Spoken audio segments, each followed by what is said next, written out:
Hello everyone. Welcome to day 2 of Python Beginner Friendly series. Today, we are going to learn basic syntax and concepts in Python. This will help you to get started in Python and we can write our first program. Without wasting any further time, I welcome you back to my channel Tech with Machines. So today's agenda is gonna be introduction to Python syntax, dynamic typing, the format which Python follows and the functions.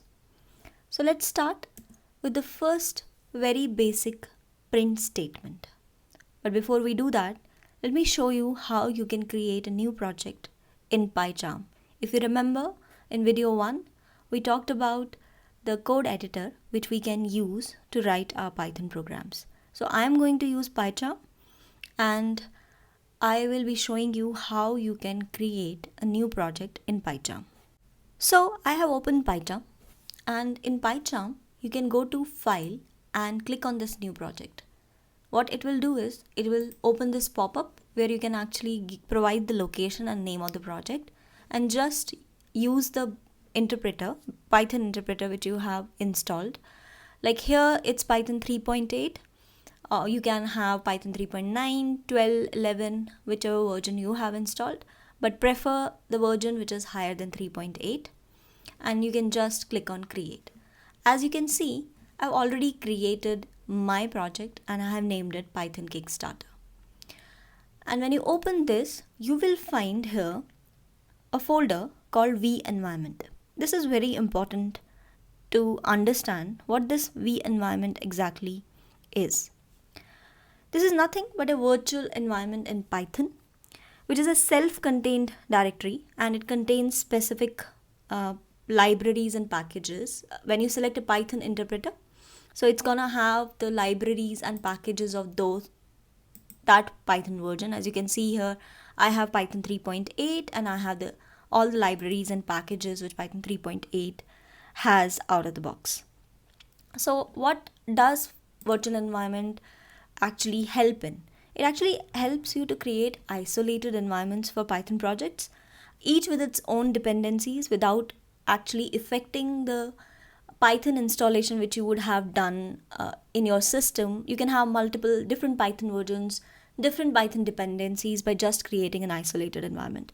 So the benefit is that there is an isolation.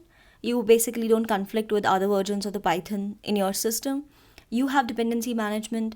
You can actually reproduce it or reuse it across all your projects, right? And it is very easy to create yourself as well. But generally when you are using PyCharm, it will come handy. We will also try to understand how you can create a virtual environment in coming videos in this series. But as of today, if you are using PyCharm, PyCharm will actually create a virtual environment for you using the Python interpreter, which you will choose for it to start with. Let's write our first Python program. In Python, whenever you are actually creating a file, you will have to go here, right click on your project and it will open something like this, new. And when you hover on this new, it will show you if you want to create a new file. Because here we are writing code in Python, so we'll create a new Python file and give it any name which you want. If you can see here, I already have a default main.py which got created when I created this project. PyCharm generally will create a Python project with main.py where it will give you a sample code as well. I have cleaned that sample code just for this video.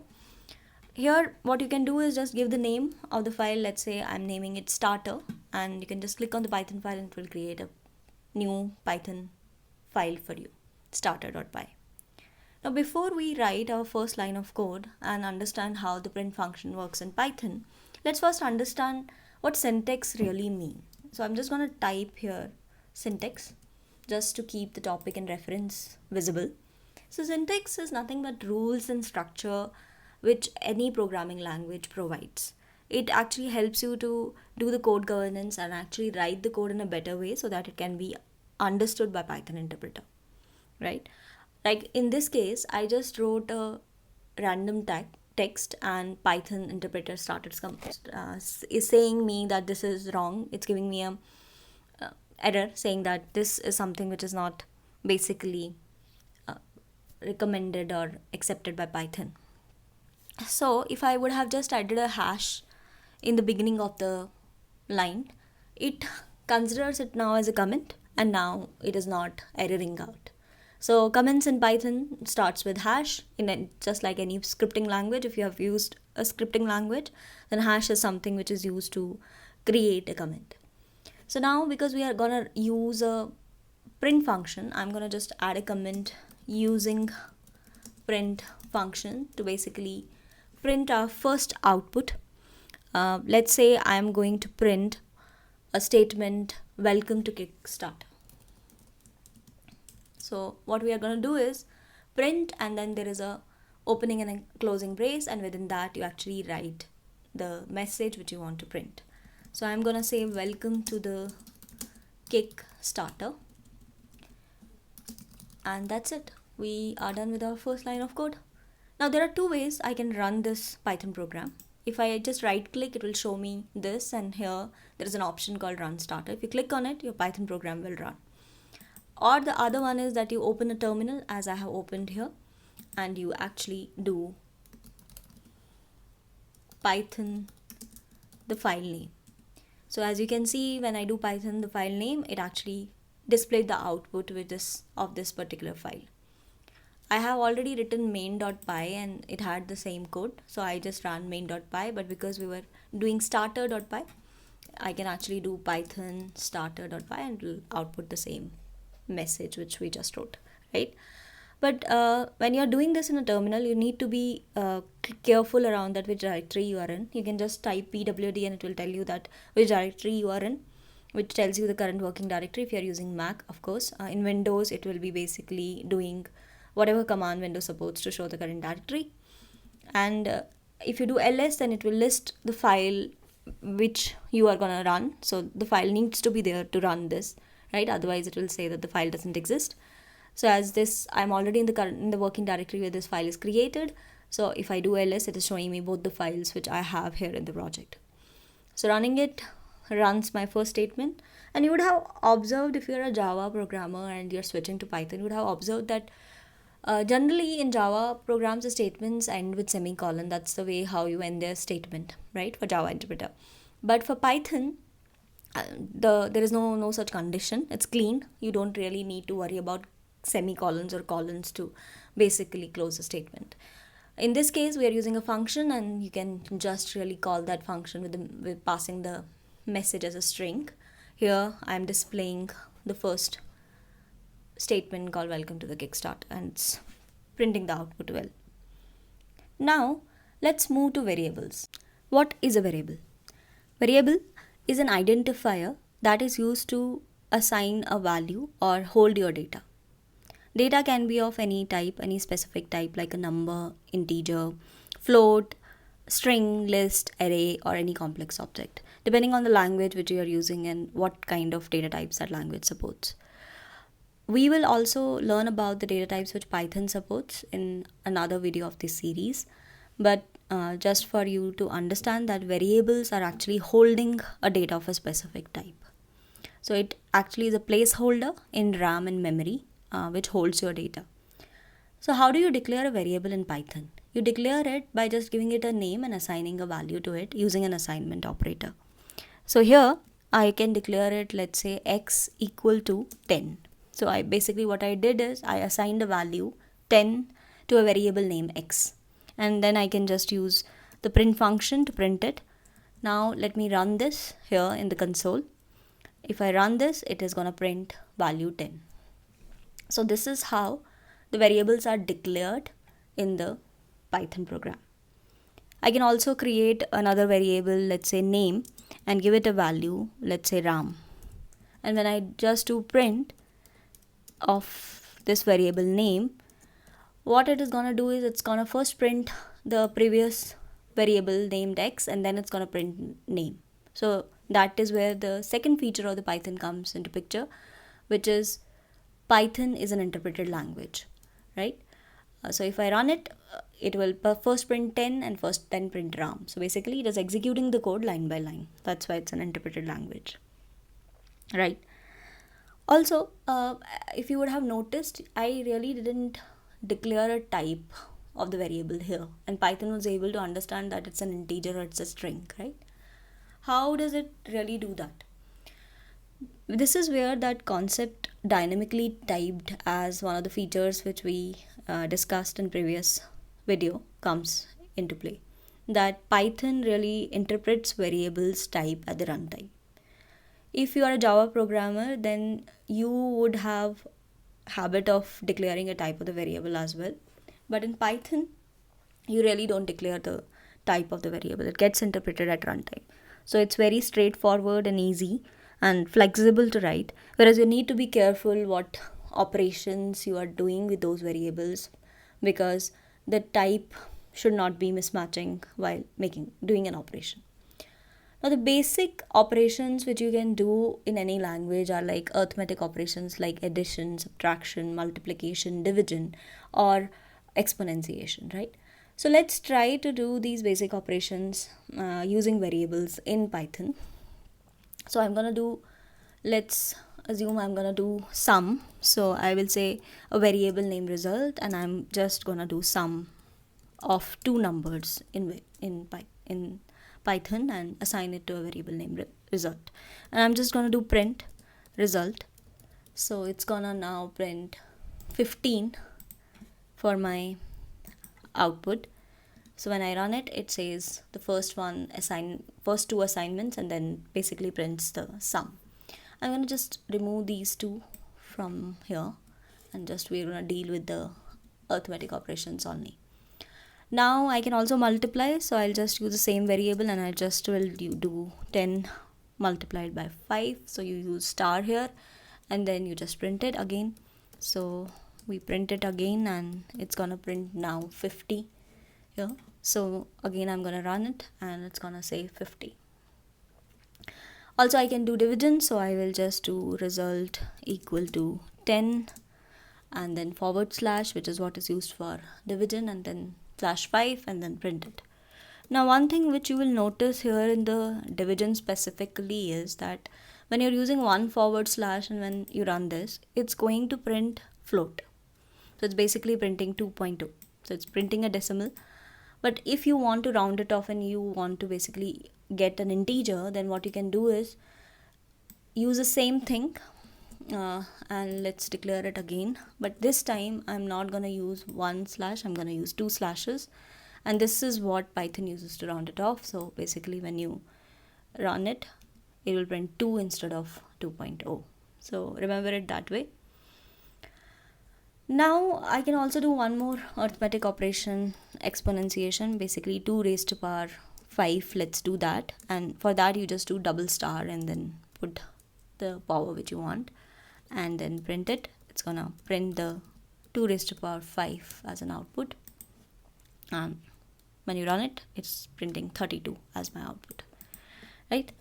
Also, one more thing you would have noticed is that the format of the code, the formatted lines, is very important in Python. Whenever you're writing a code block, it's very important that they are formatted. Specifically when you're writing a if block in Python, you generally have to start the next line with 4 spaces at each level. That's what indentation in Python means, and it's very important for Python that you have your code indented.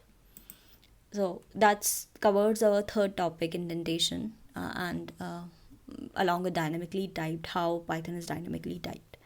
Now we'll talk about functions.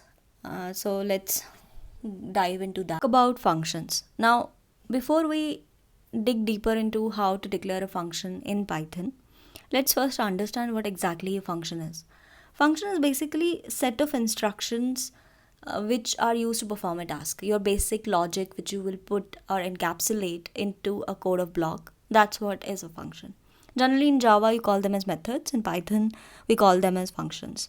So they are basically used for readability, improving modularity, and maintaining the reusable code. Where let's say I wanted to do sum of 2 numbers, I'll declare a function which does that and then use it wherever I want to do sum, right?